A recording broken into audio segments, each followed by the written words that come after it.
Selamat berjumpa kembali dalam khotbah singkat melalui YouTube dan media sosial lainnya.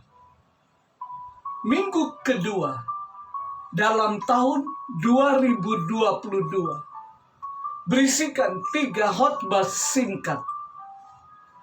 Topik yang keempat, tabernakel, gereja tenda ke bait suci.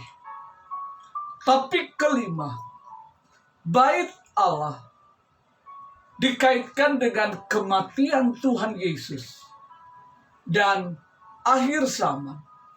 Keduanya sudah tersedia pada YouTube dan media sosial lainnya. Topik yang terakhir dalam minggu ini, tubuhku bait Allah.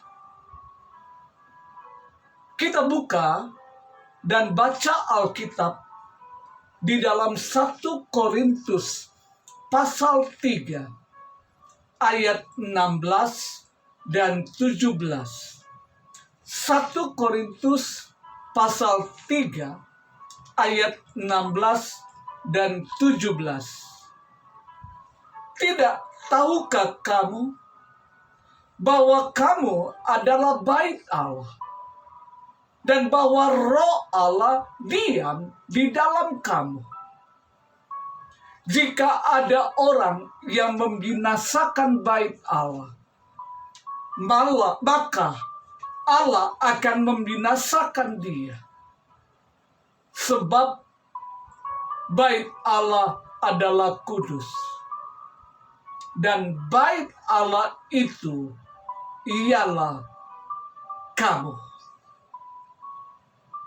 Jadi, tubuh umat percaya adalah bait Allah.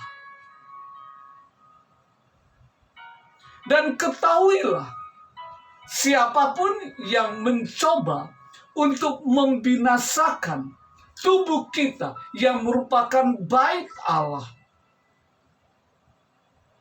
maka Allah akan membinasakan dia.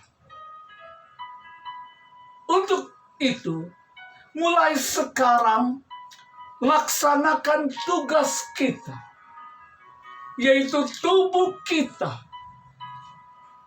Selain menjaga supaya kita tetap kudus dan layak bagi Dia, maka 1 Korintus pasal 6 ayat 20 mengatakan, sebab kamu telah dibeli dan harganya telah lunas dibayar. Karena itu muliakanlah Allah dengan tubuhmu. Ketahuilah, Tuhan tidak hanya menciptakan kita, tapi juga Dia telah menebus kita.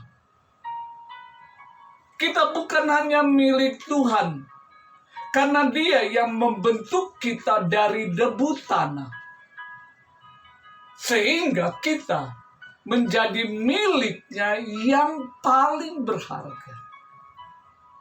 Kita sudah dibeli dengan suatu harga yang tidak ternilai, yaitu darah yang tercurah di atas kayu salib. Darah Tuhan Yesus Kristus. Oleh karena itu, Rasul Paulus menantang kita. Ayo, lakukan tugas mulia. Apa tugas mulia itu? Memuliakan Tuhan di dalam tubuh kita. Sebagai kesimpulan awal, perhatikan pula yang dituliskan oleh Rasul Petrus di dalam 1 Petrus pasal 2 ayat 9 dan 10. 1 Petrus 2 ayat 9 dan 10. Tetapi kamulah bangsa yang terpilih, imamat yang rajani, bangsa yang kudus, umat kepunyaan Allah sendiri, supaya kamu memberitakan perbuatan-perbuatan yang besar dari Dia yang telah memanggil kamu keluar dari kegelapan kepada terangnya yang ajaib. Kamu yang dahulu bukan umat Allah, tapi yang sekarang telah menjadi umat-Nya. Yang dahulu tidak dikasihani, tapi yang sekarang telah beroleh belas kasihan. Jika kedua ayat tersebut, 1 Korintus 6 ayat 20 dan 1 Petrus pasal 2 ayat 9 dan 10 digabungkan, maka akan terbentuk satu pengertian. Tubuh kita yang berdosa telah dibeli dengan tunai melalui darah Tuhan Yesus yang tercurah di atas bukit Golgota. Jadi hidup kita sekarang bukan milik kita lagi, namun Kristus yang hidup di dalam kita. Sebagaimana yang dinyatakan di dalam Galatia pasal 2 ayat 20. Maka terdapat satu tujuan bagi tubuh yang sudah dibeli, yakni memuliakan Tuhan Yesus dengan tubuh. Ingat, satu pekerjaan yang Tuhan Yesus tidak bisa lakukan adalah memuji dirinya sendiri. Untuk itu, Dia berkorban untuk manusia yang berdosa. Dan Tuhan beli dengan harga yang telah lunas dibayar. Dan sekarang Dia ingin agar setiap umat percaya yang sudah menerima penebusan Allah memuliakan Tuhan Yesus. Apa yang perlu kita lakukan untuk melakukan tugas mulia tersebut? Sederhana. Ceritakanlah perbuatan-perbuatan yang besar yang telah memanggil Anda dan saya keluar dari kegelapan dosa menuju kepada terang yang ajaib. Sampaikan kepada manusia yang berdosa, yang masih hidup di dalam kegelapan.